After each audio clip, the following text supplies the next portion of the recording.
Welcome student. We start new point Bohr stable orbit atomic model 1913. In the year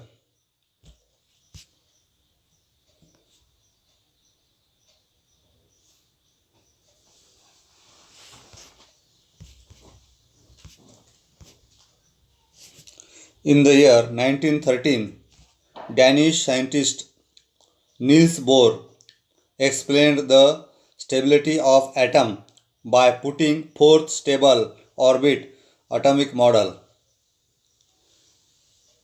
The important postulates of Bohr atomic models are as follows.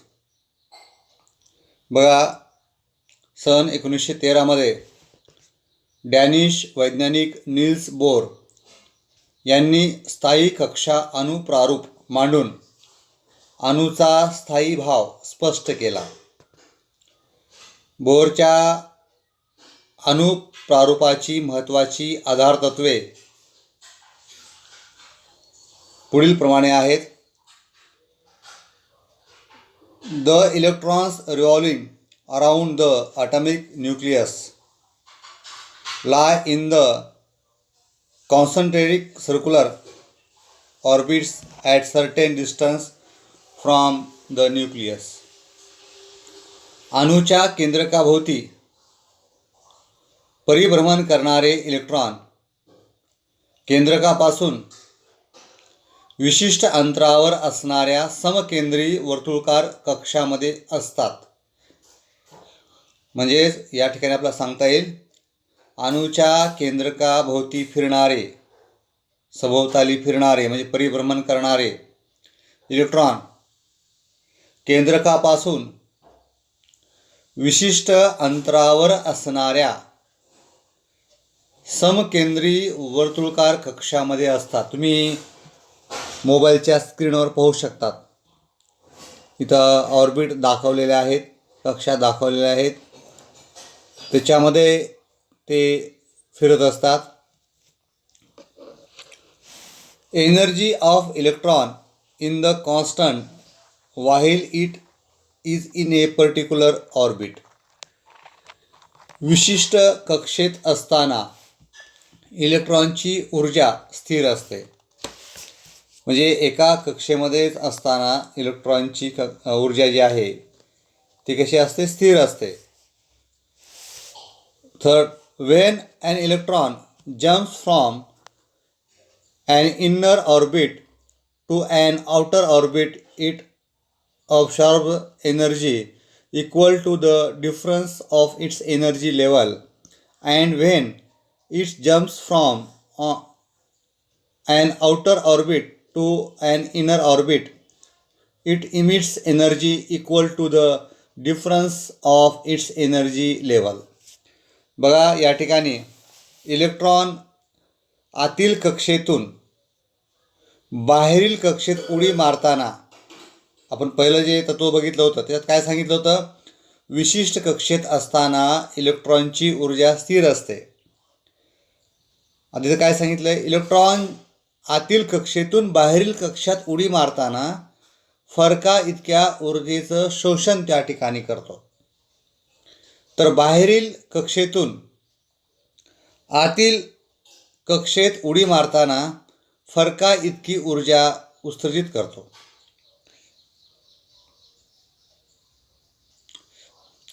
तर या ठिकाणी हे आधारतत्वे आहेत महत्त्वाचे 3.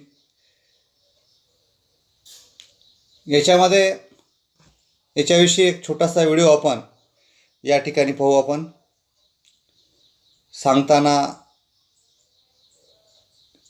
थोडाफार फरक असू शकतो माहितीमध्ये, किंवा सांगताना थोडंफार बोलण्यामध्ये थोडाफार फरक असू शकतो. तो व्हिडिओ तुम्ही काळजीपूर्वक लक्षात घ्या, बघा.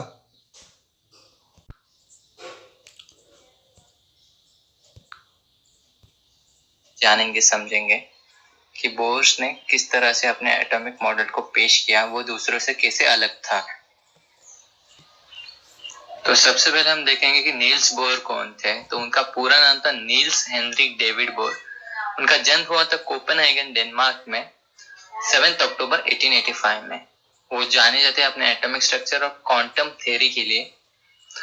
इस काम के लिए उन्हें नोबेल प्राइज मिला था फिजिक्स का 1922 में, और उनकी मृत्यु हुई थी 18 नवंबर 1962 कोपेनहेगन, डेनमार्क में। तो अगर आपने अब तक डाल्टन से atomic model, Thomson atomic model और रुदरफोर्ड एटॉमिक मॉडल को नहीं समझा है तो पहले उसे समझ लीजिए। इन तीनों की लिंक मैं आप पे ऊपर कॉर्नर में दे दूंगा, आप पहले उसे जाके देख लीजिए। आगे बढ़ते बोर्स एटॉमिक थ्योरी की तरफ।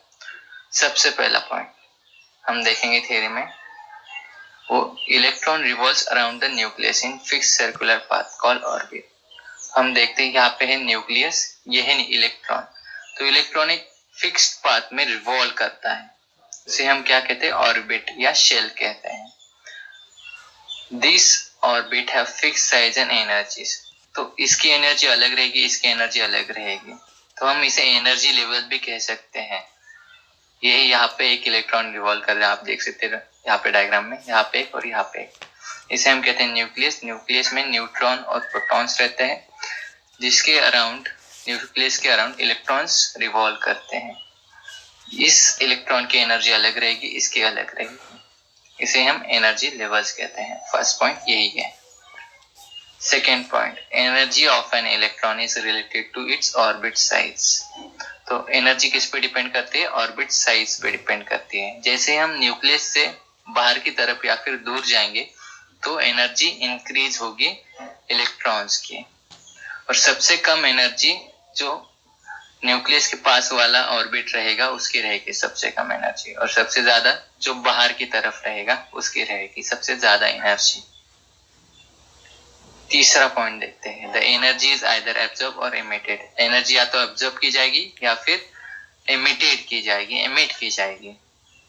यहाँ पे आप देख सकते हैं शेल नंबर 1, शेल नंबर 2 या फिर ऑर्बिट नंबर 1, 2, 3। तो यहाँ क्या हुआ, ऑर्बिट नंबर 3 से इलेक्ट्रॉन ने जंप किया ऑर्बिट नंबर 2 पे।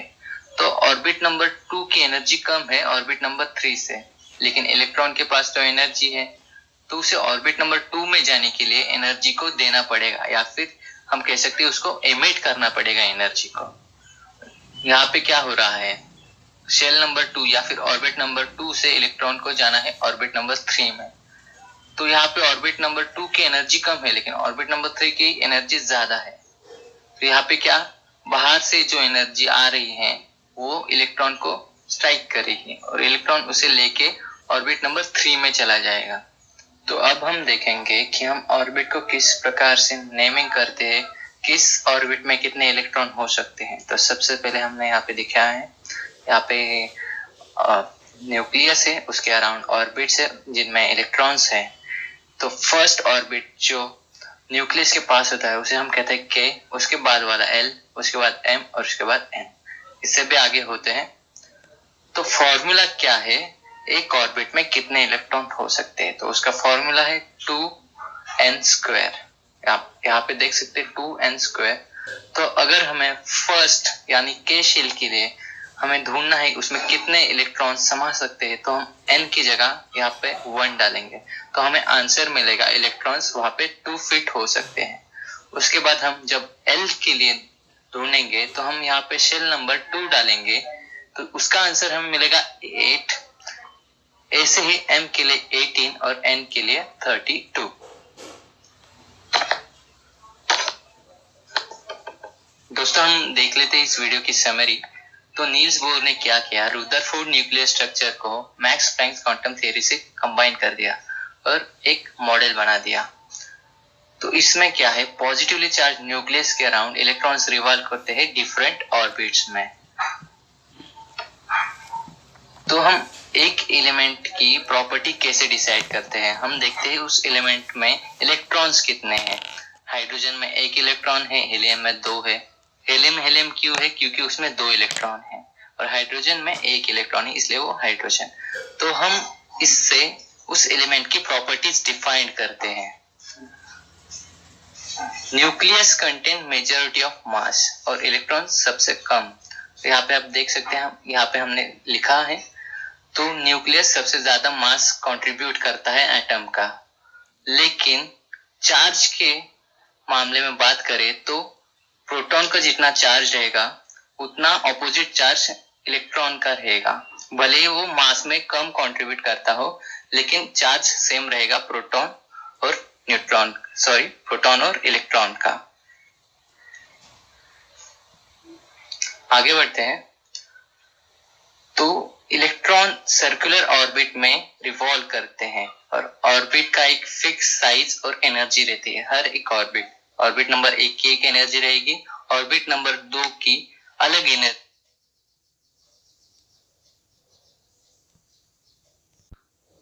आता आपण हा व्हिडिओ पाहितलेला आहे.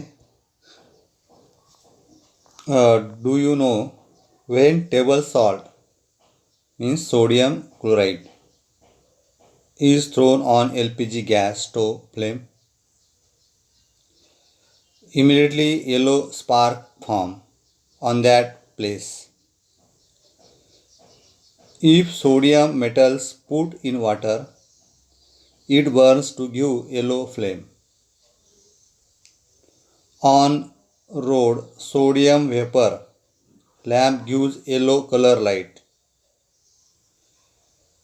From all above example, the electron of sodium absorb energy and goes to outermost shell and come back to inner shell by emitting energy. The difference of energy level of these two cells of sodium is fixed. This difference is similar. These differences is similar to energy of yellow light. Therefore, in above example, same specific yellow light emitted. बघा, तुम्हाला माहीत आहे का याच्यामध्ये घरातील गॅसच्या शेगडीच्या निळ्या ज्योतीमध्ये, आता गॅस शेगडी सर्वांच्या घरी आहे, त्या गॅसच्या शेगडीच्या निळ्या ज्योतीमध्ये मीठ हे आपल्या स्वयंपाकघरात असतं. त्याला आपण सोडियम क्लोराईड असं म्हणतो आपण. तर ह्या मिठाचे कण त्या निळ्या ज्योतीवर टाकल्या क्षणी त्या जागी पिवळी ठिणगी दिसते. पाण्यात सोडियम धातूचा तुकडा टाकला असता तो पेटून पिवळी ज्योत दिसते. रस्त्यावरील सोडियम वेपर दिव्यामधूनही त्याच पिवळ्या रंगाचा प्रकाश येतो. आता याच्यामध्ये कॉमन गोष्ट कोणती? तिन्ही उदाहरणामध्ये पिवळा रंग. या सर्व उदाहरणामध्ये सोडियम अणूमधील इलेक्ट्रॉन ऊर्जा शोषून बाहेरील कक्षेमध्ये जातो. आता आपण ही 3 उदाहरणं बघितलेत. त्या तिन्ही उदाहरणामध्ये सोडियम अणूमधील इलेक्ट्रॉन ऊर्जा शोषून बाहेरील कक्षेमध्ये जातो व पुन्हा आतील कक्षेमध्ये उडी मारून परत येताना ती ऊर्जा उत्सर्जित करतो.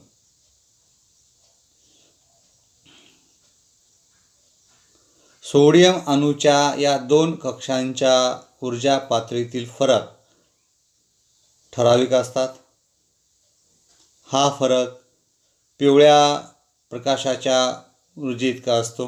म्हणून वरील तिन्ही उदाहरणामध्ये तोच विशिष्ट पिवळा प्रकाश बाहेर पडल्याचं दिसतं. तर या ठिकाणी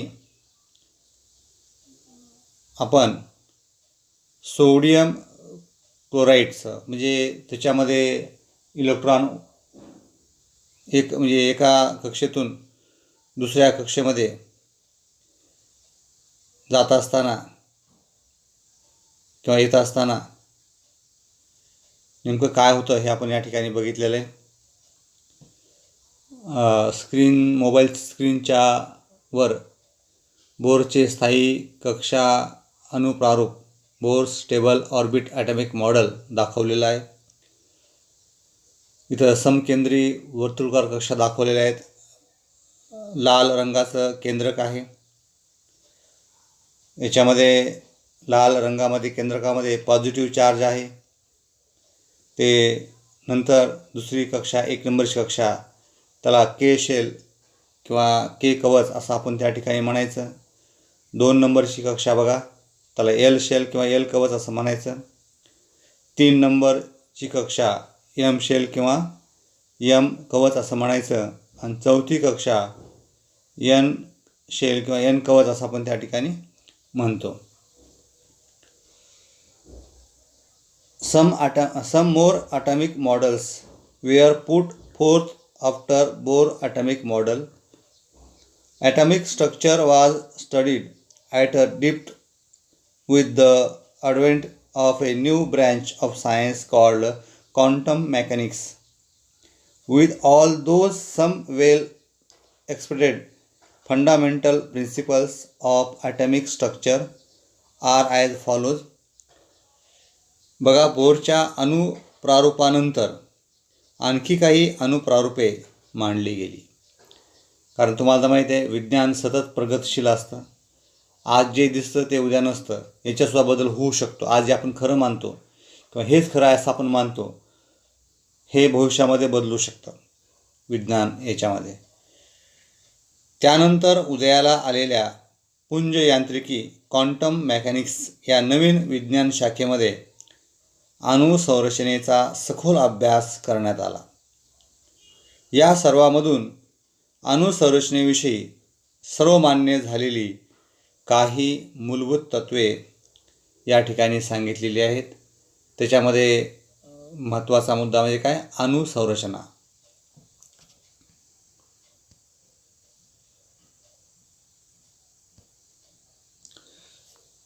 तर आज आपण या ठिकाणी बोरचं स्थायी कक्षा अणुप्रारूप कसं आहे हे आपण आज या ठिकाणी समजून घेतलेलं आहे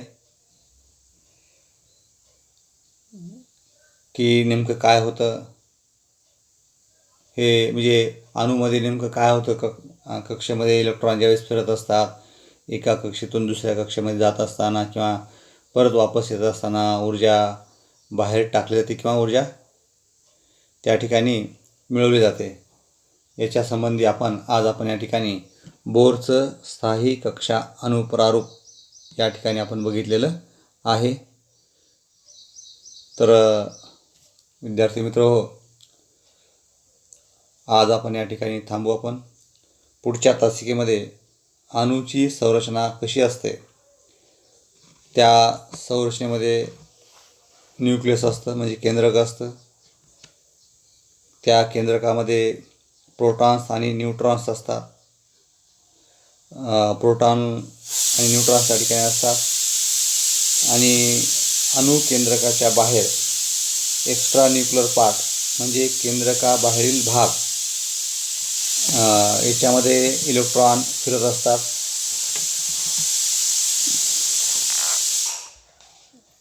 आणि या ठिकाणी दुसरी गोष्ट, जेवढे प्रोटॉन तेवढेच इलेक्ट्रॉनची संख्या असते. म्हणजे 11 इलेक्ट्रॉन असतील तर 11च प्रोटॉन असतील आणि 11 इलेक्ट्रॉन असला तर 11च प्रोटॉन असतील. फक्त न्यूट्रॉनची संख्या भिन्न असते आणि न्यूट्रॉनवर कोणताच चार्ज नसतो. तर हे आपण पुढच्या तासिकेमध्ये पाहू आपण. तर या ठिकाणी आपण थांबू.